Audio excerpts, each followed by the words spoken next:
მოგესალმებით მეგობრებო, ეს არის პოდკასტი რუსთაველიდან რეიგანამდე, მე კოკა ვარ, ეს კი გიოა, ხო ხედავ, უკვე გავილექსე, მე-13 ეპიზოდია და უკვე ვიცი რა, შესავალი.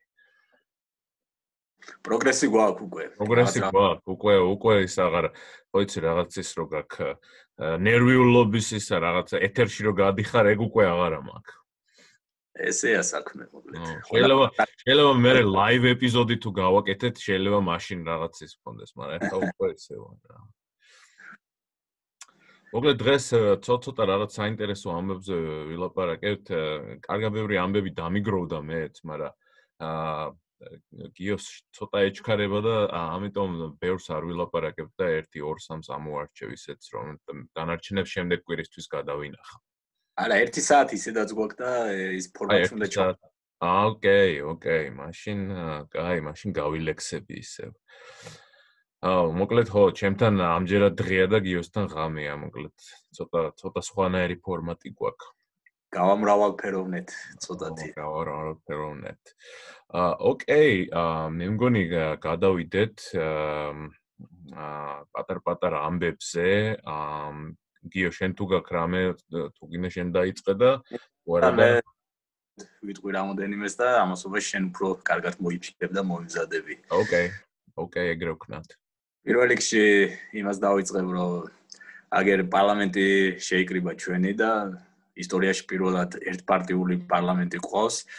ისტორიაში რა ბოლო წლებში თორემ მანამდე საბჭოთა კავშირში სულ ეგეთი პარლამენტი ყავდა ხოლმე და შევიდა ოცნების წარმომადგენლებით, ყავთ 90 კაცი, ყველაფერს ვერ გააკეთებენ, ასე ვთქვათ, კონსტიტუციურ ცვლილებებს ვერ მოახდენენ და რაღაცა კანონებს რაც უსმენდი, ვთქვათ, მეტი ხმარო ჭირდებათ, ვერ მოახერხებენ, ვთქვათ, ვინმესთან ალიანსში შესვლას და რაღაც კანონების მიღებას, მაგრამ რაღაცა ესე თვითონვე იცეკვებენ, თვითონვე ბილეთებს გაყიდიან და ყველაფერს თვითონ გააკეთებენ, მოკლედ ძალიან უცნაური გარემო არის და თვითონ ეს ჩემი აზრით ოცნებისთვისაც ცუდი არის და ზოგადად ქვეყნისთვის ხო ცუდია და ცუდი, იმიტომ რომ ოცნებისთვის ცუდი ვიწრო პარტიულად რო ვთქვათ, ახლა მტერი აღარ ეჯდებათ, ასე ვთქვათ, შიგნით პარლამენტში და ვიღას დააბრალებენ, რომ რაღაცას მიქარავენ, ყველაფერი ერთმნიშვნელოვნად უკვე თვითონ მათი გადაწყვეტილი ამბავი იქნება და ქვეყნისთვის ცუდი ის იქნება, რომ არანაირი ოპონირება არ იქნება, ვთქვათ, ამ ძალის მიმართ და ნებისმიერ გადაწყვეტილებას, რავი, ტელევიზიებს ალბათ შოუ დააკლდებათ ამასობაში, იმიტომ რომ არავის ჩხუბი არ იქნება, არავის კამათი არ იქნება, რავი, რა უნდა მოხდეს საერთოდ ვერ ხვდები, იმიტომ რომ ესე თვითონ რაღაცა სიტყვიან, თავის თავს ტაშს დაუკრავენ, ბიძინას მალობას გადაუხდიან და რავი, შიგნით ალბათ ყველა ძალიან ბედნიერი იქნება. ზოგადად ქვეყანა რამდენად ბედნიერი იქნება, რავი, ძალიან ეჭვის თვალით უყურებ და ჯერჯერობით ვერ ხვდები რა სცენარით შეიძლება განვითარდეს ეს. ერთი შენ თუ იცი, ეს ანუ ოპოზიცია არ შევიდა, ხო, ამ პარლამენტში, მაგრამ არის იმის შანსი, რომ არ ვიცი რა, 6 თვის შემდეგ გადაიფიქრონ და მოდი ახლა შევიდეთ. ტექნიკურად პროცედურულად როგორ არის ეგ არ ვიცი, მაგრამ რაღაც უმრავლესობა თვითონ სიებს ანულებენ და ეგ ტერმინი რამდენადაც მივხვდი ნიშნავს იმას სწორედ, რომ ასე ვთქვათ, ლეგიტიმაციაც კი აღარ ექნებათ, რომ შევიდნენ მერე პარლამენტში, მაგრამ შეიძლება ვიღაცებმა ასე ვთქვათ, ბჭყალებში ზადნი ხოდნი მისცენ ბოლო წამში შეიძლება და გამბუჩდნენ ეგეთი ისინი ადამიანები, ვინც ცოტა ნამუს მოწმინდავს ოცნებას და რაღაც იმის ილუზიას შექმნის, რომ შეგნით ოპოზიცია არის რაღაც. რაც თავისთავად არ იქნება კარგი ასევე. რაღაც ცოტა ისეთი არაორდინალური სიტუაცია, სულ არაორდინალურია, მაგრამ ეს მაინც ისეთია, რომ მაგრამ კარგად არაორდინალური არა, რაღაც უფრო ცუდი კუთხით არაორდინალური სიტუაცია მიიღო. მოკლედ ვერც მაინც მე ვფიქრობ, რომ ოპოზიციური ძალები უნდა შესულიყვნენ, მეორე ტურში უნდა მიეღოთ მონაწილეობა, ერთი 5 მანდატს კიდე წაართმევდნენ სავარაუდოდ მაჟორიტარებისგან და რაღაც აი 65-85-ზე ეგეთი ბალანსით შესვლა უცკაციანი სხვაობა იქნებოდა და პრაქტიკა გვაჩვენებს, რომ უმრავლესობაში ერთიანი მასა მაინც არ არის ეს უმრავლესობა, ვიღაცები მალე ხდებიან რაღაცებით უკმაყოფილო და გულდაწყვეტილები და გაბუტული ტიპები, 1-5 კაცი გამოაკლდებოდათ რაღაც პერიოდის შემდეგ და შეიძლება რაღაც მომენტში ისეთი ბალანსი დამჯდარიყო, რომ ჩვენი ეს უმრავლესობა აღარც ყოფილიყო უმრავლესობა რა და ესე რაღაცნაირად აი ბოლომდე ხიდები დაწვეს რაღაც და წავიდნენ ასე ვთქვათ ვაბანკზე რა და გაყალბება კი არა, კაი, მაგას კი არ ვიძახი, რომ მაგას უჭერ მხარს და რაღაც, მაგრამ ქვეყნისთვის მე მგონი საბოჯამში საზიანო რაღაცა მოხდა რა და ჩემი აზრით ისეთი პროცენტით შედიოდა ოპოზიცია პარლამენტში, რომ საკმაოდ დიდ ოპონირებას გაუწევდნენ იქიდან და მოვემზადებოდით, თქვა 4 წლის შემდეგ უფრო დემოკრატიული არჩევნების ჩასატარებლად და კარგ პლატფორმას შევიქმნით და აქედან ერთადერთი კარგი სცენარი არის ის, რომ იმდენად ჩიხში შევიდეს ოცნება, რომ თქვა დანიშნოს რიგარეში არჩევნები, მაგრამ ეს პირდაპირ კაპიტულაცია იქნება მათ მხრიდან და მე მგონი ეგეთ ნაბიჯზე არ წავლენ და სხვა შემთხვევაში ვიღებთ იმას, რომ 4 წელიწადი ამ რაღაც ცირკს უნდა უყუროთ, სადაც რა ვიცი რა, არანაირი პრინციპში აზრი არ გაჩვენე წინაც, ხო? ანუ წინაში უფრო მეტი უმრავლესობა არ ქონდათ? კი, წინაზე ქონდათ კონსტიტუციური უმრავლესობა. ოღონდ აი პერიოდის განმავლობაში რამოდენიმე წევრი რო დაკარგეს, მე ეს უმრავლესობა, ასე ვთქვათ, დაიკარგა. და ეგეთივე პრაქტიკა ჩემი აზრით ამ 90 კაცშიც მოხდებოდა, რომ რაღაც პერიოდის შემდეგ ვიღაცები გაიბუტებოდნენ, რაღაც ახალი ჯგუფად ხალხი წარმოიქმნებოდა და რაღაც შეიძლებოდა უფრო კარგი მომგებიანი პოზაში ყოფილიყო ოპოზიცია, როცა 4 წლის შემდეგ მორიგი არჩევნები გვექნებოდა და ეს მორიგი არჩევნები იქნება აბსოლუტურად პროპორციული უკვე და წარმოიდგინეთ რაღაც 58-57 რაც აიღო ოცნებამ აბსოლუტურ პროპორციულ არჩევნებზე ეს 57 უკვე აღარა საკმარისი რომ უმრავლესობა შექმნა რა და ჯობდა რომ რაღაცა ესე შუალედური გადაგორების პერიოდად დაგვეთქვა ეს 4 წელიწადი ჩემს. მართლა გითხრა მე თავიდან ცოტა სხვა აზრი მქონდა, ეხლა ცოტა სხვა აზრი მაქვს. ეს ყველასთვის ცნობილი ეს ისინი გადასწორებული ოქმები თუ რაც იყო თუ შეცდომით ოქმები რაც იყო, მართლა სისულელე იყო, ხო, ეგა და აშკარა თუ არა აშკარად შეცდომები იყო. მე როგორც მე მაგალითად მეგონა რომ გაცილებით ბევრი იყო ეგეთი შემთხვევა, ვიდრე ჩანდასავით. როგორც აღმოჩნდა, მე იყო რომ ეგ ოქმები იყო დაახლოებით 1% თუ არც კი. ანუ რეალური გავლენა მაგ გადასწორებულ ოქმებს მე როგორც ვიცი არ მოვხდენია. პროცენტულად რო ავიღოთ უხეშად 2-3 კაცი შევა 4 კაციანი სხვაობა მიეცა რა, მაგრამ არსებითად ოცნება მაინც ხო, ანუ ხო და მეორე მხრივ რო აიღო რა, ეხლა რო ჩაატარო განმეორებითი არჩევნები რა, იმ რესურსებს ისევ გამოიყენებს, ხო? ანუ ისევ დაახლოებით იმდენსვე აიღებს, ჩემი აზრით, არ ვიცი ახლა. არა, ეგ მიდგომა შევა არასწორია, რომ წინ და წიფარხმალი დაყარო, მაგრამ უბრალოდ იმას საბოჯამში ამით ძალიან ზარალდება ქვეყანა რა და ქვეყნის ინტერესები რა და მორჩა რა აქაა წერტილი ჩემი აზრით და ასე ვთქვათ განაისრო გვეღიარებინა რომ ეს არჩევნები სამართლიანად ჩატარდა, არამედ უბრალოდ რაც მოხერხდა იმ პლატფორმიდან შეგვეცადა სიტყვაზე რაღაც სიტუაციის გაუმჯობესება რა და მეორე მხრივ არც ოპოზიციური ძალები არ სარგებლობენ აბსოლუტური მხარდაჭერით, ხო? ახლა ცხადი არის რომ ნაციონალური მოძრაობა აბსოლუტურად უმრავლეს ადამიანებში ზისხს იწვევს, სწორედ ამას ძალიან კარგად იყენებს ოცნება და მათი ნიშანი ეს არის თელი ეს წლები, რომ აი ჩვენ თუ არა დაბრუნდებიან ნაციონალები და სამწუხაროდ მესამე რეალური ძალა, რომელიც თქვათ არც ნაციონალები იქნება, არც ოცნება, ჯერჯერობით არავინ არ გამოჩნდა რაღაც და დანარჩენი პარტიები არიან 2-3%-იანი, 4%-იანი ტიპები, რომელთვიც იცი, მაგ დანარჩენი პარტიებისგან რა არ მომწონს უბრალოდ. აი მაგალითად ჩემი აზრით იგივე ლელოს აქვს თუნდაც მარტო რო აიღო ფინანსური რესურსი მაინც, ხო, რა თქმა უნდა, ჩამოყალიბდეს რეალურ ძალად, მაგრამ არ მომწონს ხოლმე ის რომ მაინც და მაინც არჩევნების წინ რო გააქტიურდებიან, ხვდები და რაღაც ოფისებს გახსნიან და ჰაი და ხუი. ეს უნდა იყოს უფრო მე მგონი თანმიმდევრული პროცესი რა.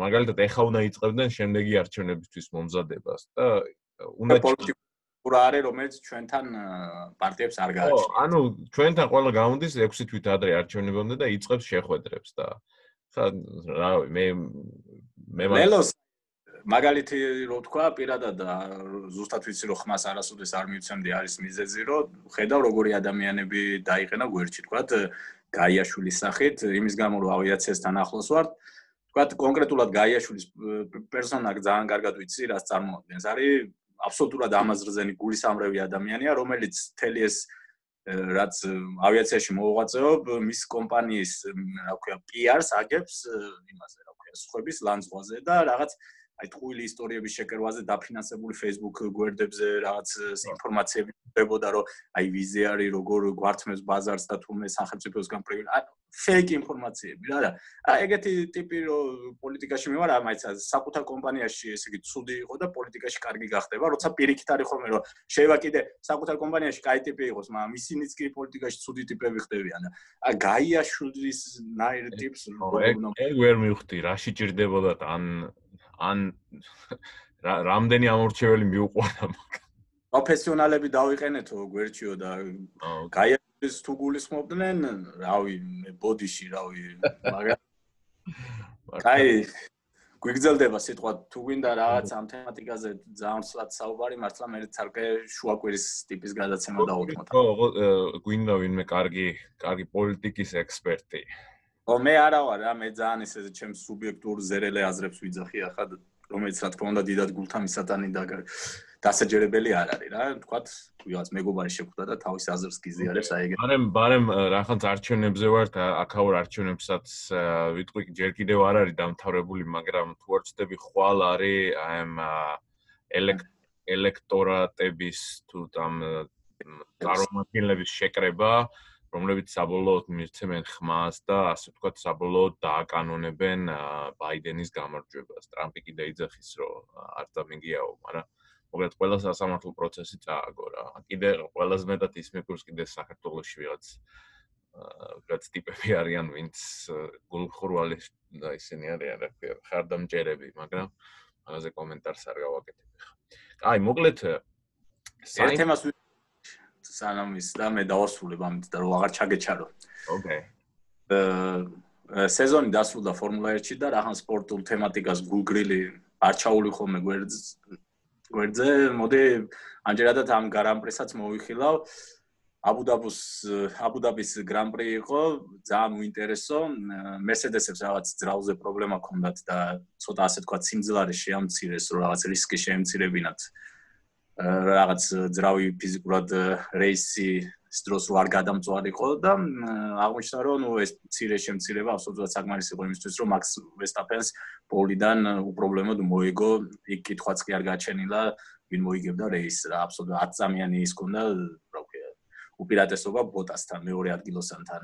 ლუისი რაღაც კოვიდიდან რაღაც როგორც ფენიქსი აღდგა და ესე უცებ დაბრუნდა, ძალიან საოცარი იყო ეგ ჩემთვის და ითქვა რომ ნუ ფიზიკურად ცუდ კონდიციაში ვიყავიო და ძალიან გამიჭირდაო რეისი და მაინც მესამე ადგილი აიღო და ნუ ძალიან ისეთი უინტერესო ბოლა იყო სინამდვილეში, უფრო საინტერესო ხდებოდა ამ მაგ რეის მიღმა ამბები, კერძოდ ის რომ ფეტელისთვის ბოლა იყო ფერარის შემადგენლობაში და ასე უსახელო დაასრულა ფერარის გუნდში მოღვაწეობა, რომ მე-13-მე-14 ადგილი აიღეს ამ რეისში, მაგრამ შალმა და ფეტელმა აბსოლუტური კატასტროფა ფერარისთვის, ერთ ქულასაც რო ერთი მანქანა ვერ აიღებს რეისის გამო. ეგეთი ცუდი შედეგი, რავი, ბოლო 20 წელში თუ გლოდის ქონა არც მახსოვს რა. მე პირადად რასაც უყურებ არ მახსენდება, რომ გუნდ ჩათვლაში მე-6 ადგილი აიღეს. და მოკლედ ძალიან ემოციური გამოშვიდობა იყო სებასტიანთან, მაგრამ მე მახსენდება ალონსოს სიტყვები, როცა ფერარიდან წავიდა, რომ ეს ის გუნდი არის, რომელიც საბოჯამში განგრევსო რა და სულ გონია რომ აი ახლა შეიძლება შედეგი მივიღოთ ახლა და საბოჯამში აბსოლუტურად ადამიანს განგრევსო რა და მოდიხარ რომ წარმატებული ადამიანი და იქიდან აბსოლუტურად დანგრეული ტიპი და ჩემს მერე ვინც მოვაო, მასაც ესე მოუაო რა და სამწუხაროდ ფერნანდოს სიტყვები ფეტელსაც აუხდა ისე იმოღვაწევა ეს რამოდენიმე წელიწადი ფერარიში, რომ საბოჯამში ტიტულს ვერ შეწვდა და შანსიც კი არ ჰქონდა. ნუ ქონდა რაღაც მომენტებში პატარ-პატარა შანსებიც გასულ წლებში, მაგრამ საბოჯამში მერსედესი მთელი ეს პერიოდის განმავლობაში აბსოლუტური დომინანტი გუნდი იყო. ნუ იქ პერესი ასევე ბოლო რეისს ატარებდა, მისი ბედი გაურკვეველი არის, სულ 2 ადგილია ცარიელი დარჩენილი Honda, Red Bull Honda-ში და რა ქვია, Toro Rosso-ში, Toro Rosso უკვე აღარ ქვია უბრალოდ Alpha Tauri და ნუ გარანტირებული სულაც არაა, რომ თქვა პერეს აიყვანენ, თქვა Red Bull-ის გუნდში შემადგენლობაში, და მანაც უსახელოდ დაასრულა ეს რბოლა, სწორედ Mercedes-ის ძრავიანი მანქანა რაღაც დაიმართა და შუაგზაში გაჯორდა. და კიდე ჰასმა აბსოლუტურად შეცვალა თავისი შემადგენლობა, გროჟანიც და მაგნუსენიც დაიმშვიდობა ფორმულას. გროჟანმა საერთოდ ავარიის შემდეგ ვეღარ მოახერხა ძალების აღდგენა და ეს რეისები გამოტოვა. და საინტერესო ის არის, რომ ჰასის შემადგენლობაში მიხელ შუმახერის შვილი ჩდება საჭესთან მომავალი წლიდან და მეორე ვინმე მაზეპენიო თუ სახელი ზუსტად ვერც დავიმახსოვრე, რუსი ოლიგარქი მილიარდერის ქერა ტიპი, რომელიც იმით გამოირჩა, რომ ჯერ, რავი, როგორც ძღოლი არავის არ გაუცნია და სოციალში რაღაც ისეთ გულისამრებ რაღაცებს წერს, რომ უკვე ორი შემთხვევა იყო, რომ თელი ეს Formula 1-ის სამყარო აღშფოთებული არის ამ პერსონის საქციელით და მე მგონი ესე თუ გააგრძელებს მის მილიონებზეც უარს იტყვიან და ამუკრავენ პანჩურს, რავი, არ გამიგვირდება, იმიტომ რომ იმიჯი ძალიან მნიშვნელოვანია რა და ეს ადამიანი აბსოლუტურად იდიოტური გამოხტომებით გამოირჩა უკვე ამ მოკლე პერიოდში. მოგეთ, დავასრულეთ ეს რთული სეზონი, რომელიც სულ რაღაც 17 რეისისგან შედგებოდა და აბსოლუტურად უინტერესო იყო იმ მხრივ, რომ ჩემპიონების ბედი ძალიან მარტივად გაირკვა. ნახოთ იმედი არის მომავალი სეზონიდან უკვე სრული ნორმალური სეზონი გვექნება თავისი გულშემატკივრით, იმიტომ რომ Formula 1 გულშემატკივრის გარეშე, რა ვიცი რა. რაც ფეხბურთი არის ახლა ცარიელი ტრიბუნების წინ, დაახლოებით იგივე არის, იმიტომ რომ დიდ Grand Prix-ის განმავლობაში შავად კვირის მანძილზე 300,000 კაციც კი შეიძლება შეიკრიბოს ამ უზარმაზარ იმაზე სარბოლო ტრასებზე ხოლმე და იქ სინამდვილეში ზეიმი არის და ის რბოლის 2 საათი არის მხოლოდ ერთი პატარა შემადგენელი ნაწილი იმ შაბათ კვირის განმავლობაში იქ რაც ხდება ხოლმე რა და რა თქმა უნდა ამ ყველაფერს როცა გულშემატკივარი არ ახლავს, ჩათვალე რომ რა ვიცი ტკბილი ჩაი რო გიყვარდეს და ამ დროს შაქრის გარეშე მოგართვან ჩაი როგორც ისიამონებ ისე ისიამონებ მე ერთი წლის წინ უშაქროზე გადავედი და შენ ყველას ვურჩევ ხოლა მაგიტომ თქვი რო გიყვარდეს ტკბილი ჩაი და ერთბაშად რო აგიგრძალონ შაქრის შაყრა მოგლეთ დავამთავრე ჩემი სპორტული გამოსვლაც და სიტყვა შენია და ოკეი აი მეც მალ-მალე მოვყვები რაღაცებს მოკლედ მე მგონი წინაზეც ვახსენე შენთან კერძო საუბარში თუ აქ აღარ მახსოვს რომ დიდი ამბავი იყო ნიუ-იორკის საფონდო ბირჟაზე DoorDash-ი არის ეს საჭმლის მიტანის სერვისი და Airbnb ყველა მიცის ახლა ჩვენთანაც მოკლედ ეს ორი კომპანია გადიოდა საფონდო ბირჟაზე ეს იყო ერთ-ერთი ასე ვთქვათ ყველაზე მნიშვნელოვანი მოვლენა წელს საფონდო ბირჟაზე ეს ასეთ კომპანიებს ეძახიან უბრალოდ სტარტაპებს რომელთაც მე შეფასება აქვთ მილიარდზე მეტი ეძახიან unicorns და ესე იგი ორი unicorn-ი ყველაზე ერთი მნიშვნელოვანი unicorn-ის გასვლა იყო საფონდო ბირჟაზე და ყველა დიდი მოლოდინით ელოდებოდა ამ მოვლენას და მეც მათ შორის და ცოდვა გამხელილი ჯობს და მეც რაღაც ვაპირებდი რამოდენიმე აქციის შეძენას ის ჩემთვის მოკლედ DoorDash-ის აქციის ფასი ესე იგი სავარაუდო ფასი საწყისი ასე ვთქვათ ნომინალური ფასი იყო $102 და Airbnb-ის ფასი იყო $68 და ეს ფასებიც მე ბოლო დღეებში თქვათ მაგალითად Airbnb-ის ფასი ამბობდნენ რომ უნდა ყოფილიყო დაახლოებით 34-დან $45-მდე. მე ბოლო რამოდენიმე დღეში 45-დან 50-მდე აწიეს და მოკლედ საბოლოოდ 68-ზე შეჯერდა.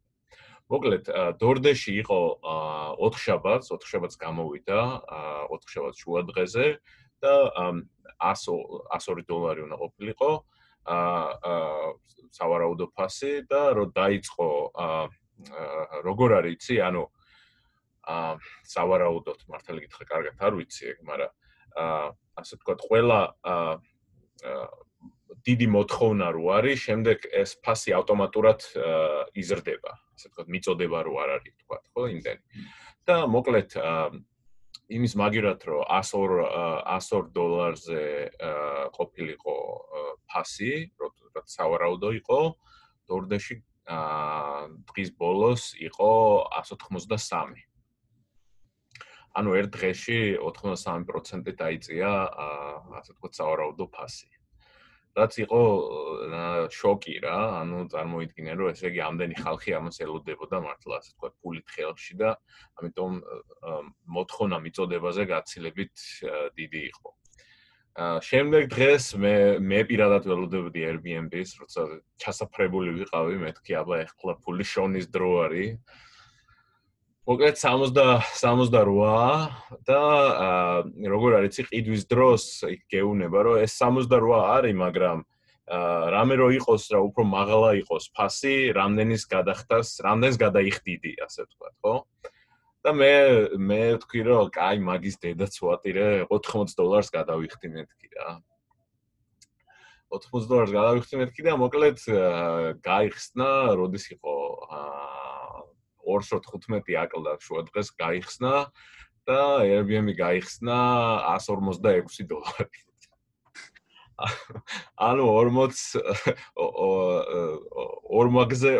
დიდი ფასით გაიხსნა რა, მოკლედ. რეალურად ხდება მოხდა მაგ ფასში მერე? კორექტირება მერე ხდება, ეს პირველი ის არის ხოლმე, ასე ვთქვათ, შოკი, ხო? და ეხა მაგალითად Airbnb არის დაბლა უფრო ვთქვათ 137-ზე თუ არ ვცდები, პარასკევს ეგრე დაიხურა და დორდეში 174-ზე დაიხურა, მაგრამ რავი, მე ხო გეუნები, მე 80-ზე ვიყავი თანახმა, მაგრამ ვინ გაცალა?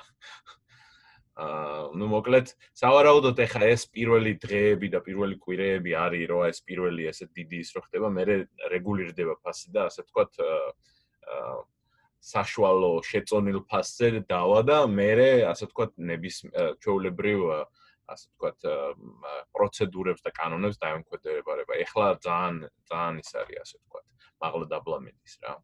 მოკლედ ძალიან მაგარი ის უნდა იყოს.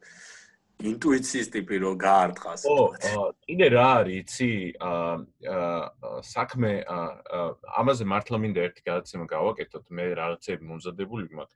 მოკლედ, ბევრი ადამიანი აქ ამათ ეძახიან day trader-ებს. არის ზუსტად იგივე პრინციპია, მოკლედ რო აგიხსნა, როგორც ტოტალიზატორში თამაში რა.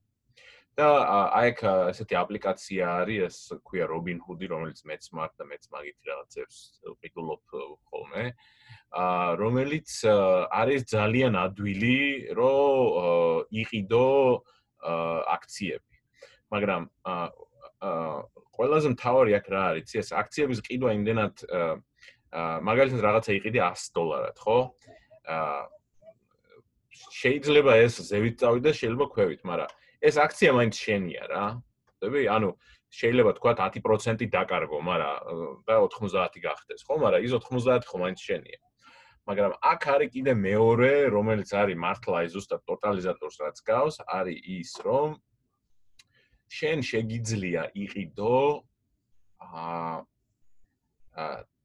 ქვია options, ანუ შენ შეგიძლია იყიდო ტრენდი, მაგალითად რაღაც აქცია თუ ღირს $100, ხო დღეს. შენ შეგიძლია თქვა, რომ მე ვყიდულობ ტრენდს, რომ შემდეგ პარასკევს ეს აქცია იქნება $110. მერე ხვალ რომ ბირჟა რო გაიხსნება და ამის რაღაც კოეფიციენტი აქვს რა, ასე ვთქვა, 2 და 5, ხო? როცა ეს ბირჟა გაიხსნება და თუ ტრენდი მართლა წავიდა, რომ ეს მართლა იზრდება, ხო, ფასი. თქვათ იზრდება და თქვათ ხვალ დაიხურა $102-ზე. ანუ შენ უკვე ასე ვთქვათ $8 გაქვს, ხო, იმ შენ ნიშნულამდე მისასვლელად. ამ 102-ს რომ მიაღწევს, შენ უკვე შეგიძლია, რომ ეს შენი ეს ოპშენი გაყიდო.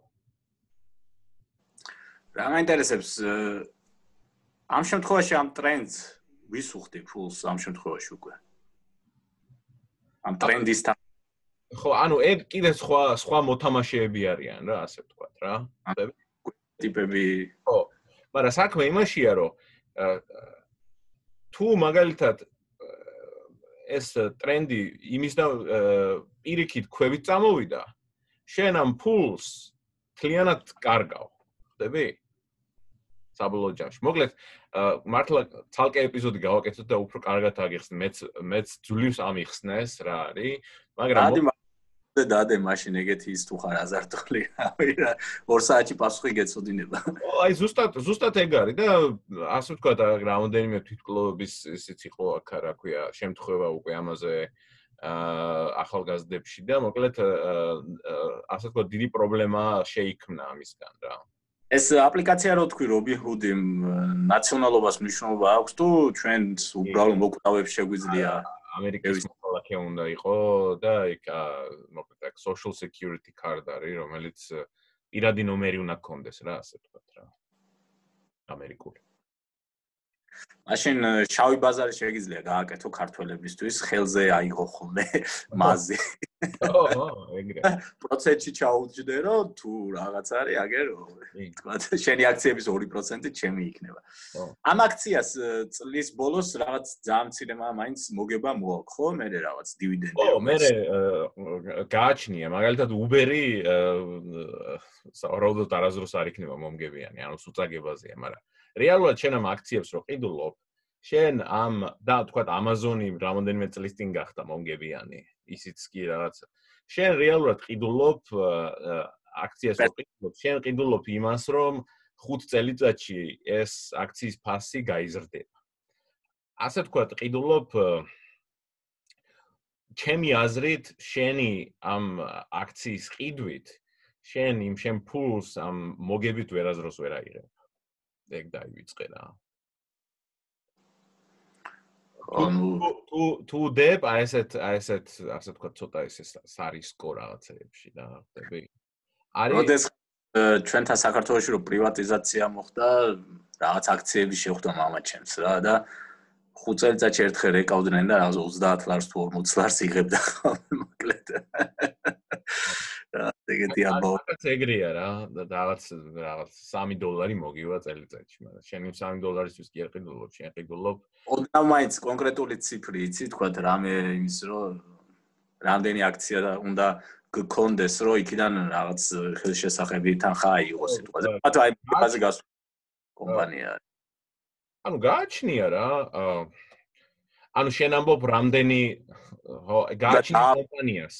რამდენი დააბანდო, რომ იმ მოგებით იცხოვრო, ასე ვთქვათ. ოკეი. მაგალითად, ხო, ანუ შეგიძლია შენ მერე უფრო ასე ვთქვათ, სტაბილურ კომპანიებში დააბანდო და მაგალითად ითვლება, რომ სავარაუდოდ შეგიძლია, ვთქვათ, ერთი დაახლოებით 4-5% კონდეს შენი მთლიანი თანხის. მოკლედ, დაახლოებით $1,000,000 თუ გაქვს, შეგიძლია, რომ ეს რაღაც ეგეთ ძალიან სტაბილურებში დააბანდო და იქიდან მოგცეს შემოსავალი, ვთქვათ, 4-5%, რაც იქნება 40-50,000. ბანკის დეპოზიტზე რა ის არის, ვთქვათ. როცა ყველაზე მარტივი გააკეთო, ყველაზე უსაფრთხო. ეს $1,000,000 დადე ბანკის დეპოზიტზე. გეტყვი მე რამდენში მაგიცი, მე მგონი 1.75. ცოტა 1 და რაღაცა ეგეთი პროცენტი ბარათზე რომ აქვს თანხა, იმაზე მერიცხება ხოლმე მარტო. ანუ ბანკში ფულის დადებით შენ მაგულით ვერ ანუ 100,000 გაქვს მაშინ კი. ანუ ყველაზე ცუდი ბიზნესი არის ეგ საერთოდ, რომ ბანკის დეპოზიტზე იცხოვრო ადამიანი. ყველაზე ცუდი ხო და რა თანაფარდობაა თქვათ იყო აქციონერი და თქვათ ვაფშე ბოდიში ჟარგონისთვის საერთოდ 0%-ით 0% რისკით წახვიდე და თქვათ ბანკში დადო ეს თანხა. ვერ გავიგე შეკითხვა. ანუ რა თანაფარდობა არის? იყო აქციონერი და თქვათ უბრალოდ ფული გედოს ბანკში. მოკლედ ფული ბანკში დებით არის უბრალოდ იცი რომ იქ გიდევს რა. ანუ შენ იმას არ უყურებ რომ იქიდან რაღაც მოგებას ნახულობ. იმის მაგალითად რომ ფული სახში გედოს, უბრალოდ ინახავ ბანკში რა და გეუნები გაძლევს 1% თუ რაღაცას რა. ზოგჯერ მაგნესაც არ გაძლევს. ანუ ეგ არის უბრალოდ რომ ასე გაჩერებული აქვს ფული შენთვის რა. შენ მერე წადი და დააბანდე თუ გინდა ამ რაღაც აქციებში რა, ხდები? მოგლეთ. მოგეთ ერთი მაგაზე ვისაუბრე, იმიტომ რომ ჩვენთანაც დიდი პრობლემაა ხო ეს გემბლინგი თუ რა ქვია, მოგეთ ტოტალიზატორია თუ თამაში რა და ბევრი ადამიანის ბედი წუდისკენ წაიყვანა მაგან და ეგეც რეალურად მაგაზე მეგობრები მყავს ვინც ასე ვთქვათ software development-ით არის დაკავებული რა და გვიჩელია და გვისაუბრია და პრობლემა რა არის იცი აი სიტყვაზე რომ ბევრი პოპულისტურად რო გამოდის და აღვგზავნოთ ეს ფული მოთამაშე მაინც ნახავს ქართულის ნაცვლად ნახავს უცხოურ კომპანიას და ამ შემთხვევაში მოხდება უარესი რა კუთხით რომ აქ მოთამაშე ტიპი კი ცუდია რომ აგებს მაგრამ ეს ფული რჩება ქვეყნის შიგნით და ტრიალდება ისევ აქ ჩვენთან რა უკვე მეორე სცენარი რომ თუ აღვგზავნოთ ამას იქნება ის რომ ის ფული საერთოდ ქვეყნიდან გაედინება და საერთოდ ქვეყნის ეკონომიკისთვისაც უკვე პრობლემა იქნება რა და დღეს რა ხდება იცი აი კი მორალურად ძალიან ცუდი მომენტია რაღაც მაგრამ აი მასიურად რაღაც სპორტული გუნდების, რაღაცა ამბების დამფინანსებლები ხდებიან, სწორედ ეს გემბლინგის კომპანიები რა. ჩვენ ჯიბიდან ამოღებული ფულით ასე ვთქვათ, ირიბად ჩვენ ვასპონსორებთ იმას, რომ მე რომელიღაცა გუნდს, ვთქვათ, კრისტალ ბეტი თუ რაღაცა აწერია, ეს უფასო რეკლამა იქნება. თუ რაღაცა, კაი, მეორეც ვთქვათ, რომ იმაში ტენდენციურობაში არის აჯარა ბეტი, ან რაღაც ვთქვათ, ტრანსლაციას იყიდის ფეხბურთისას და გამოდის რომ ეს ჩვენი ქართული კომპანიები კი შევა მორალურად ცუდი რაღაც ხდება ხალხის გაუბედურებაზე ნაშოვნი ფულით, მაგრამ რაღაც ვთქვათ ტრანსლაციას იყიდიან და ფეხბურთსაც გაყურებინებენ ამასობაში რა და ეს ფული თუ გაედინა სადღაც freebet რაღაც 365 თუ რაღაცა მორჩა რა ის იქეთეც ეგ რეალური პრობლემაა არა მარტო საქართველოში, თქვა ბრიტანეთშიც მაგის პრობლემა არის. ყველგან, მთელ სოფლიოში არის მაგის პრობლემა. უბრალოდ მაგალითად არის სახელმწიფოები რაღაც რეგულაციებს იშველიებენ, რომ რამენაირად ასე ვთქვათ შეზღუდონ რეკლამირება, რომ ვთქვათ სულ შენ სახის წინ არ იყოს ეს რაღაც რეკლამა და ასე შემდეგ რა. თორე ეგ პრობლემა ყველგან არსებობს რა, სამწუხაროდ. და სამწუხაროდ ეგ არის იგივე ამ განათლების საკითხზე და ასე შემდეგ რა. შეიძლება რაც მე არა ვარ ისე მაგალითი, მაგრამ პირადად მინდა ვთქვა, რომ აბსოლუტურად ფსონი არ გამიგეთებია, რაღაც ბევრი წელიწადი არის და კიდე ერთ რაღაცას ვიტყვი, რომ აი ვიღაცამ შეიძლება იფიქროს, რომ აი 5 ლარის დადება რა უშავს რა. ერთ პერიოდი თამაშობდი, ოღონდ ისევ და ისევ ვიძახი 5-10 ლარის ფარგლებში. და მე ვიტყვი, რომ ეგეც პრობლემა არის, იმიტომ რომ შენ ტვირის რესურსი გაუდება ძალიან არასაჭირო რაღაცით, დილობ რაღაცა მომავალი გამოიცნო და გიჩნდება ცრუ იმედი, რომ რაღაც მოიგებ მე 100 ლარს, მე 200 ლარს და რაღაც ანუ ყალბ რაღაცებზე იწყებ ცხოვრების აგებას რა და როგორც კი თუნდაც ამ 5 ლარის თამაში შევწყვიტე, ერთი ალბათ 5 წელიწადი არ დამიდია. twins ეგ დავალება აღარ აქვს რა, რაღაც ეგეთი იდიოტობები იფიქრო, რომ იქ ვიღაცის მილანის აძინიქსი დაჯდება თუ იუვენტუსის რაღაც მეტი. და ორჩა რა შენი twins რესურსი როგორც კი თავისუფლდება ის გონება ხო ისეთი რაღაცა იწყებს რაღაც სხვაზე ფიქრს, იმიტომ რომ სხვანაირად გონება იწყენს. და შენ თუ უფრო პროდუქტიული რამისკენ მიმართავ, ახლა თუ უარესი მოიფიქრე და რაღაც ნარკოტიკებს მიეძალე, უარესია, მაგრამ თუ იმ ტოტალიზატორის ანგარიშების გამოცნობის ნაცვლად შენ twins რესურსს რაღაც სხვა რაღაცისკენ მიმართავ, ჩათვალე რომ მოგებული რჩები რა. და ისე არ არის რომ თუნდაც 1 ლარის დადება რა პრობლემაა. პრობლემა არის, იმიტომ რომ იმ 1 ლარის წაგებაც არ ქსიამოვნებს ადამიანს და ხამე მე შეიძლება 2 საათამდე არ დაეძინო, იმიტომ რომ მოდი ბარემ აბა ამის ანგარიშს ნახავ როგორ დამთავრდა რა და ელოდები იმ შეხვედრიდან. ანუ შენ რეჟიმს უფარდებ მე იმ რაღაც იდიოტიზმს რა და ამიტომ თუ იმე დამიჯერე და დამოვიწყდა მე თქვა რომ ზუსტად ერთ-ერთი მიზეზი იყო მაგისა რომ წინა შაბათს გამოვრთე ჩემი ტელევიზია და მოკლედ ცნობილი ფრაზა cord cutter ქვია ანუ კაბელის ჩამჭრელი გავხდი მოკლედ ტელევიზია აღარ მაქვს სახში რა ილოცო ბევრ სპორტულ გადაცემებს და უმეტესად ფეხბურთს უყურებდი და მოკლედ ამოვიღე ჩემი ცხოვრებიდან. ეხლა მარტო მიმოხილვებს უყურებ. იმიტომ რომ ეგეც არის რომ იცი რა არის მიღირს რა ანუ იმ დროს რასაც თქვა ტელევიზორთან რაღაცის ყურებაში ატარებდი შემიძლია სხვა რამეს დაუთმო და ნუ ეგ ცოტა კიდე სხვა თემა არის რომ შეიძლება სხვა პრიორიტეტები მაქვს ცხოვრებაში. მე გავაზობ რომ კამერა ცოტა გაასწორა. თორე ძალიან თავთან გაასწორა. ხო. ოკეი, მოკლედ ესეთი ამბებია მართლა კარგი იქნება, მე მგონი რომ ვილაპარაკოთ ვინმე გამოცდილთან და მეც აი ამ აკაურა ამ გემბლინგის ამბებს კიდევ უფრო კარგად ჩავეძიე. შემდეგი ამბავი რაც მინდოდა მეთქვა, ხო ეს კარგი ხანია მაგ ჩემ ლისტში და სულ მინდოდა მეთქვა. მოკლედ სინგაპურმა, ასეთმა ქალხმა სახელმწიფომ რამოდენიმე კვირის წინ თუ არ ვცდები, 2 კვირის წინ თუ არ ვცდები, მოკლედ უფლება მიცა ერთ-ერთ კომპანიას, რომ გაყიდოს ხელოვნური ქათმის ხორცი, მოკლედ დაშვება მისცეს, რომ არ ვიცი თუ გაიგე. ეგეც ახლა ხო, მაგრამ ცოტა ვერ ხვდები ახლა ტექნოლოგიურად. საინტერესო რაშია, იცი რომ აი, ხა რას კიდე მოვყვები აქ. აქ არის რამოდენიმე კომპანია, რომელიც ასე ვთქვათ, ხელოვნურ ხორცს აწარმოებს, მაგრამ ხელოვნურ ხორცს კი არ აწარმოებენ ესენი. ესენი აწარმოებენ ასე ვთქვათ, აი მოდი ვთქვათ, ან სოსის, ან ვთქვათ ბურგერის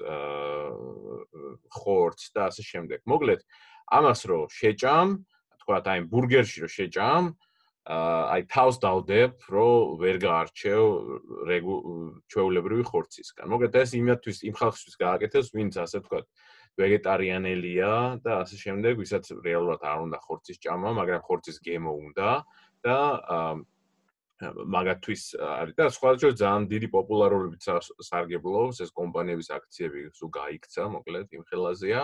ერთადერთი რაც აქვს ცუდი ამას, რომ როგორც ამბობენ, ანუ ეს ხელოვნურად შექმნილი, ანუ სცენარეულ ბაზაზე შექმნილი ის არის რა, ეს რაღაცა, რომელსაც აქვს ხორცის გემო, მაგრამ მართლა კარგი გემოა. ერთადერთი ცუდი არის ის, რომ თავარი ალბათ, რომ ასე ვთქვათ, ეს შემადგენლობა და მოკლედ შენი ორგანიზმისთვის რეალურად ამ ხელოვნური ხორცის ჭამა გაცილებით უარესია, ვიდრე შენ ჩვეულებრივი ხორცი რო ჭამ, ვთქვათ, იგივე, ასე ვთქვათ. მე რაღაცა იქით წავიკითხე, რომ ჯანმრთელობის და ეხლა გითხრა, რაც ეგ სინგაპურში მოხდა, მაგათ სხვა ტექნოლოგია აქვს. ეგენი რეალური ეგ ასე ვთქვათ, ხორცთან უფრო გაცილებით ახლოა იმ ვარიანტში, რომ ეგ არის ასე ვთქვათ, რეალურად ხელოვნური ხორცია, ანუ იღებენ ხორცის უჯრედებს და მერე ამრავლებენ. ანუ ხორცია ისა რა, ის კი არ არის სცენარეულ რაღაცაზე დამზადებული. უბრალოდ გადამრავლებული ხორცის უჯრედებია, ასე ვთქვათ, და რეალური ხორცია რა. და რაღაც იმ დღეს უსმენდი, რომ ესე იგი ეს ტექნოლოგია კარგი ხანი არსებობს, მაგრამ საკმაოდ ძვირი იყო, თუ არ ვცდები.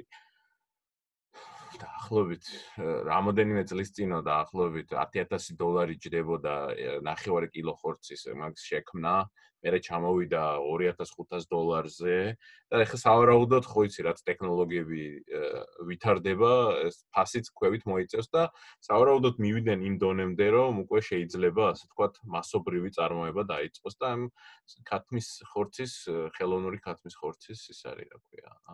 შენი აზრით ასეთ პროდუქტს ეს ვინც ვეგეტარიანელია რო დაუდოდ არსობრივად აუხსნა რომ ესეთი ტიპით შექმნილი ის არის პროდუქტი არის შეჭამს კიდე რა არის, ვეგეტარიანებში ასე ვთქვათ, შეიძლება ბევრი გვისმენს და ეხა არ მინდა ჩავეძიო ძალიან, მაგრამ ორი სახის ხალხი არსებობს, რომელიც რეალურად არ ჭამს ხორცს, რეალურად ცხოველების გამო, იმიტომ რომ ჩვენ რეალურად ცხოველებს ვკლავთ, ხო? და ერთი ტიპი ერთ ტიპს ვესაუბრე, ვინც ვეგეტარიანელია და მეთქი რატო გახდი მეთქი ვეგეტარიანელი და იმას ცხოველების სასაკლაოში მუშაობდიო ერთი სტუდენტობის დროსო ერთ ზაფხულსო და იქ რაც ვნახეო იმის მერე მეო ხორცის ჭამელი არა ვარო რა. ეგ ვარიანტია და არის მეორე ვარიანტი, როდესაც რეალურად ფიზიოლოგიურად მაგალითად ჩემი ერთი მეგობარია, რომელიც ფიზიოლოგიურად არ შეუძლია, თქვათ, ხორცის ჭამა. უბრალოდ ცუდ რეაქციას აძლევს რა და ისედაც ცოდვა გამხელელი ჯობს რომ ისედაც მცენარეული ასე ვთქვათ ვეგეტარიანელობა უკეთესია შენი ორგანიზმისთვის ვიდრე ხორცის ჭამა რა ასე ვთქვათ. რა ეს საპირისპირო აზრით მომისმენია რომ ხორცის შემცველი რა ცილები და რაღაცები უბრალოდ სავალდებულო არის ასე ვთქვათ ორგანიზმისთვის. არ არის სავალდებულო რო იყოს ნახევარი ინდოეთი მკვდარი იქნება მაშინ. ეგენ სულ ვეგეტარიანელები არიან. რა ვეგეტარი ქათმის ხორცს და თევზეულობას ძალიან კარგად ჭამდნენ. ნუ გააჩნია ვინ რა. მაგრამ არა რა. უпростоრად უფრო მეტი კვლევა არის და უფრო მეტად იხრება ხალხი იმისკენ, რომ ხორცი რო არ ჭამო მთელი ცხოვრების განმავლობაში ამისგან არ მოკვდები რა. არა, სიკვდილით არ ვიძახი, უბრალოდ იმ ასე ბევრი ისიც არის, რა ქვია, აი შტანგისტები და ვიღაცები, რომელიც აი მარტო მცენარეულ დიეტაზე არიან და პირიქით უკეთესი ეს რაღაც მუსკულები და რაღაცები აქვთ რა, მაგის მიხედვით. ანუ ეს რა ქვია გასაგებია. მეს უფრო გაეზარდათ რა. მოგეთ ეგეთი ამბებია, ну არ ვიცი, ნახოთ რა, თუ ვინმე ხართ, თუ ვინმე გვისმენთ სინგაპურში და გასინჯავთ მაგ ქათმის ხორცს, გაგვაგებინეთ როგორი გემოაქვს და მე კიდე ეს ეგ რო გითხარი მცენარეული ხორცის გემოთი, მაგერ მაცივარშიც კი მაქვს და ხანდახან ჭამთ ხოლმე და ჩვენიერი გემოაქვს რა. კეთილი, მე მგონი გადავიდეთ არა მეორე სეგმენტზე ახლა სადაც მეორე სეგმენტზე გადავიდეთ, ერთ პატარა ამბავს ჩავაკვეხებთ, სულ პატარას ამ კვირაში რა ძალიან მნიშვნელოვანი იყო და Amazon-ზე რო ვილაპარაკეთ ამ კვირაში, ესეც ცოტა მაგასთან დაახლოებული არის, რომ მოკლედ აქაურმა კომუნიკაციების მარეგულირებელმა კომისიამ წამოიწყო ასე ვთქვათ, პროცესი Facebook-ის წინააღმდეგ, რომ Facebook-ი არის ასე ვთქვათ, დიდი მონოპოლია და მოკლედ უნდათ რომ ნახონ თუ იქნება საშუალება იმისი, რომ შეიძლება ბევრმა არ იცოდეს, მაგრამ Facebook-ი არის Instagram-ის და WhatsApp-ის მფლობელიც. და მოკლედ ამათი ასე ვთქვათ, განცალკევება უნდა, იმიტომ რომ ამხელა ერთი დიდი თავკომპალა კომპანია, რომელიც ამ სფეროში ამხელა წილი აქვს, არის ეს ანტიმონოპოლიური სამსახურისთვის, ანტიმონოპოლიური პროცესებისთვის ერთ-ერთი დიდი, ასე ვთქვათ, წითელი დროშა რა და მოკლედ დიდი ამბავი იყო მაგაზე, რომ ამ მარეგულირებელ კომისიამ დაიწყო ეს პროცესი, რეალურად მიიყვანენ თუ არა მაგასთან ეგ სხვა საკითხია, მაგრამ ნუ ერთი მხრივ კაია რა. იმიტომ რომ Facebook-ს ახასიათებს, Facebook-ი არის კომპანია, რომელიც ან აკოპირებს სხვებს, ან უბრალოდ ყიდულობს კონკურენტებს. სამწუხაროდ კაი ამბავი არ არის ეგ. კეთილი. მეორე სადაც კოკა წარგვიდგენს თემატიკას, რაც გვექნება შუაკვირაში, ეს შუაკვირის ეს თემი ჰობივით არის თუ რავი რა არის, მოკლედ ძალიან მაინტერესებს ღვინო და ყველის თემა და მოკლედ ერთ ჩემ კარგ მეგობარს შევთანხმდი ზუსტად არ დავასახელებ, ზუსტად მინდა ჯერ რომ ასე ვთქვათ შევიპირო, მაგრამ სავარაუდოდ მოკლედ გვეყოლება სტუმარი ჩვენ შუა კვირის გადაცემაში, სადაც ვისაუბრებთ ღვინოზე, ყველზე, სუფრაზე და ზურნაზე და დუდუკზე ალბათ რავი რა. მე სტატისტის როლში ვიქნები, იმიტომ რომ დიდად არც საკვებში ვერ ყვევი და არც ღვინოში და მე უბრალოდ მსმენელი სტატუსით წარგიდგებით და თუ ერთ-ორ კითხვას დააგემოვნო, შენ იქნებ დააგემოვნო. კი, უკვე შეიძლება ჩემთვის ალკოჰოლის მიღება და დავაგემოვნებ მაშინ. ოკეი. წინაწინ შევთავაზეთ რაზე იქნება საუბარი და ეს პროდუქცია ვიყიდო იქნებ და რავი, ყველი და ღვინო. ყველი და ღვინო, მაგაზე კაი რა უნდა იყოს. რაღაც კონკრეტული ბრენდის ღვინო თუ ვიყიდო თუ რავი, არ ვიცი. რავი, რამე ერთ ქართულ ღვინოს თუ იყიდი რომელიმეს, რავი. მოგეთ მე არ ვარგივარ მაგ თემაში. მე ჩემი ენის რეცეპტორები არც თუ ისე სათუთია, რომ რაღაც გემო ვასხოვებდე და რავი, ძირითადში საჭმელს ვჭამ, იმიტომ რომ მშიერი არ ვიყო და დიდი გურმანობითაც არ გამოვირჩევი, ასე ვთქვათ. მე ვიქნები უბრალოდ მსმენელი და როგორც შენ გიყვარს ეშმაკის ადვოკატი. ეშმაკის ადვოკატი, კი. ოკეი, გადავიდეთ მესამე სეგმენტზე. მართალი გითხრა, არაფერი არ მქონდა ამის მომზადებული და ეხლა რაღაც გამახსენდა ექსპრომტად ერთი ისევ პოდკასტის რეკომენდაციას გავაკეთებ, ერთი ძალიან საინტერესო პოდკასტია, ქვია Spectacular Failures. მოკლედ ეს არის ისეთ კომპანიებზე, რომლებიც მაგარი კომპანიები იყვნენ და მოკლედ დიდი ზარზეიმით დაეცნენ, ასე ვთქვათ რა. მაგალითად არის ყველაზე პირველ სეზონში რაც ყველაზე ისეთ მოხდა, იყო კოდაკი, ხო, ყველას გვახსოვს, ხო, კოდაკი რა, ესე ვთქვათ, გიგანტი იყო და შემდეგ მოკლედ რაღაც მომენტში ვერ გადავიდნენ, ასე ვთქვათ, ამ ციფრულ ტექნოლოგიებზე და მაგის შემდეგ მოკლედ დაიწყო მაგათი დაღმასვლა. მოკლედ აი ეგეთ დიდ კომპანიებზეა, რომლებიც რაღაც მომენტში რაღაცას გამაზავენ და დაღმასვლისკენ მიდიან. ძალიან საინტერესოა ისე. კი არსებობს, ნე. კი არსებობს. ისევ ამ ფირებს უშვებენ, კიდე რაღაცებს. თუ არ ვცდები, Xerox-ი იყიდეს და მაგ ბიზნესში გადავიდნენ და მოკლედ რა, აი ეგეთი ის არის კიდე, მაინც ერთი ჩავხედო კიდე რა აქვს საინტერესო, რომელი კომპანია აქვს. კიდე აი მან იმდენად ცნობილი არ არის, ამერიკაში იყო ესეთი ძალიან ცნობილი ბავშვების სათამაშოების მაღაზია, ქვია Toys R Us.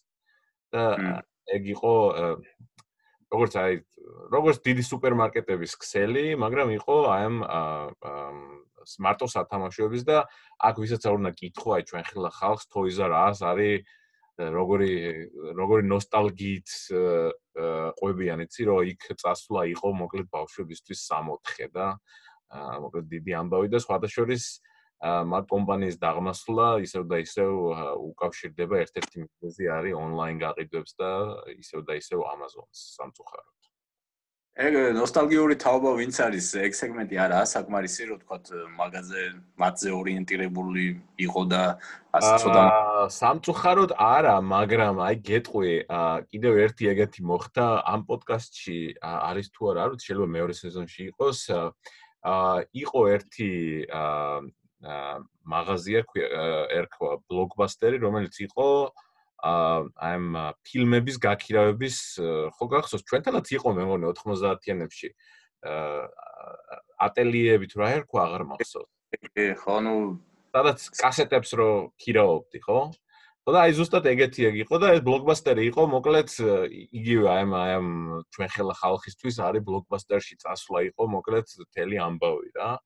მე მოკლედ აი ამ სტრიმინგის სერვისებმა დედა უტირეს მოკლედ ამას და ამ ხელა დიდი ქსელიდან თუ არ ვცდები მე დარჩა მხოლოდ ერთი მაღაზია ალიასკაში და მოკლედ ხალხმა რა GoFundMe page-ები შექმნა, რომ შევინარჩუნოთ ეს ერთადერთი მაღაზია და მოკლედ რაღაც მუზეუმად გადააქციეს, მე იქ ჯონ ოლივერმა რაღაცა Russell Crowe-ს ისიც კი გაუგზავნა, მე მგონი შორტები თუ საცვლები ამ მუზეუმისთვის და მოკლედ ეგეთი ის იყო, მაგრამ ეგეც მოხდა რა. აი ამ ასე ვთქვათ, ახალმა ტექნოლოგიებმა, ამ ასეთ ძლიერ კომპანიებს ესე ერთი ხელის მოსმით წაართვეს ბაზარი. კეთილი. მაშინ ბოლო სიტყვა გადავიბარებ და დასრულებისკენ წავიდეთ.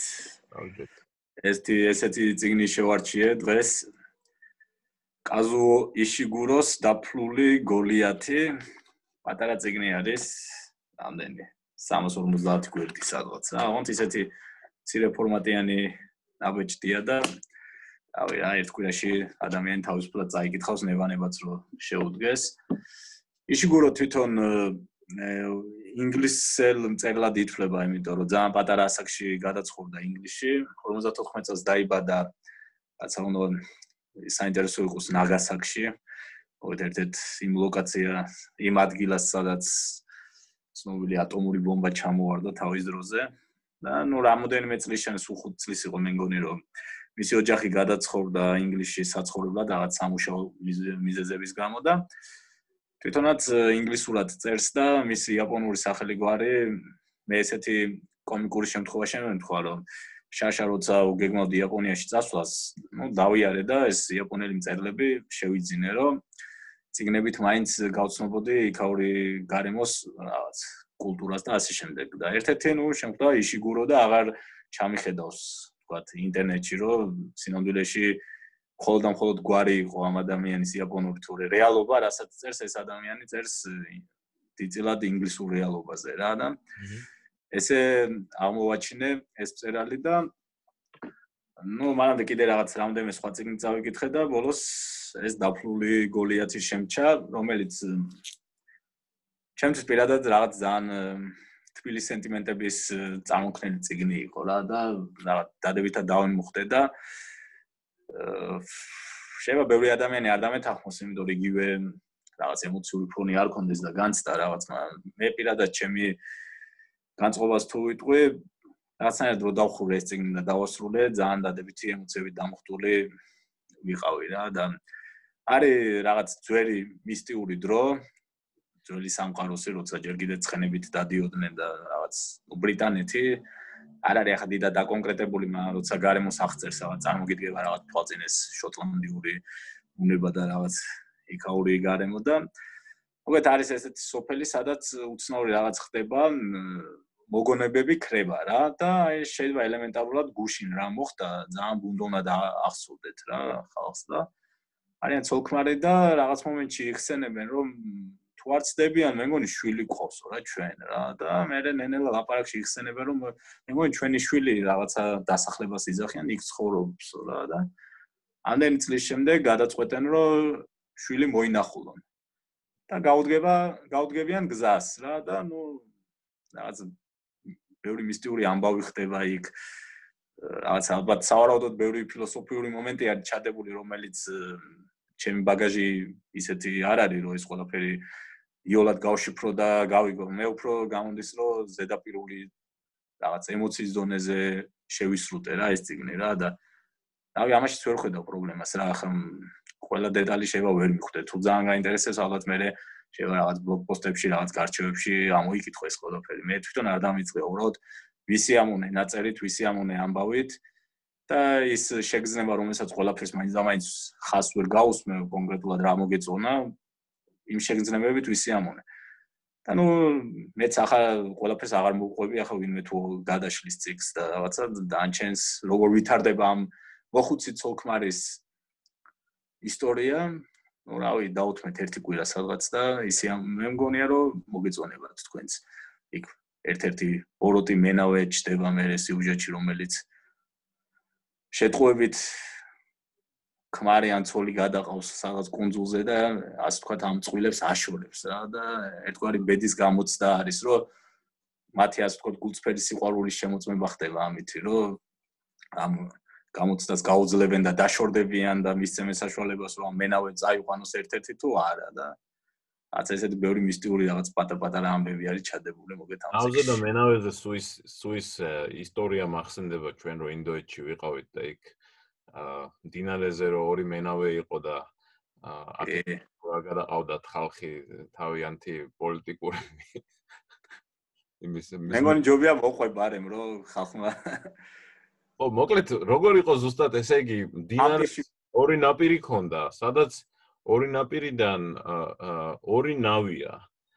და ხიდი არ იყო ესე ვთქვათ ხიდი არ იყო ხო ხიდი იყო მე მგონი ძალიან შორს თუ რაღაცა ხო რაღაც ეგრე იყო ადგილზე რა მოკლედ იმ ადგილას არ იყო და მოკლედ ერთი ნაპირიდან ერთ მენავეს გადაჰყავდა ხალხი მაგრამ უკან მოდიოდა ცარიელი და იგივენაირად მეორე ნაპირიდან და ჩვენ ახლა ეს აშკარად რო გაგვიკვირდა ეს რატო ხდებაო აღმოჩნდა რომ ეს მენავეები დაპირისპირებული პოლიტიკური პარტიის მომხრები იყვნენ და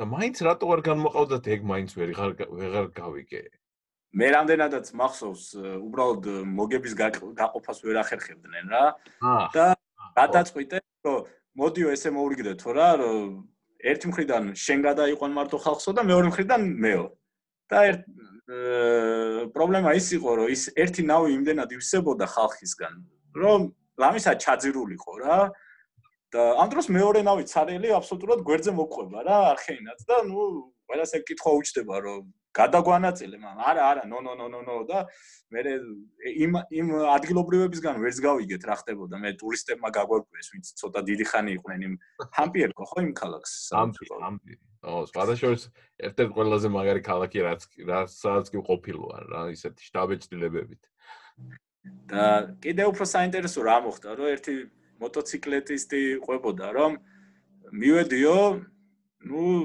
ტიპი მეუბნებაო რომ არა პრობლემა შენი მოტოციკლეტი დადე ამ ნავზე და გადაგიყვან და უკანა გზაზე რომ მოვედიო ხომ მეორე მენავეს გადმოყავდა უკვე რა და იმან უკვე უარი უთხრა რომ არა მოტოციკლეტი არ შეიძლება ჩემ ნავზეო რა და როგორ დასრულდა ისტორია აღარ ვიცი აღარ მახსენდება რაღაცა მაგრამ ეგეთი კაზუსი წინაშე დადგა რომ ეს ერთ დღეს ერთი მენავისგან გადაიყვანა ეს მოტოციკლეტი ერთ მხარეს და მეორე მხარეს ვეღარ ბრუნდებოდა იმიტომ რომ არ აძლევდა საშუალებას უკვე მოტოციკლეტის ნავზე დადების მაგეთ ინდოეთი ალბათ მაგაზეც შეიძლება ერთი ჩვენი მოგზაურობები ირანი და ინდოეთი მოვყვეთ.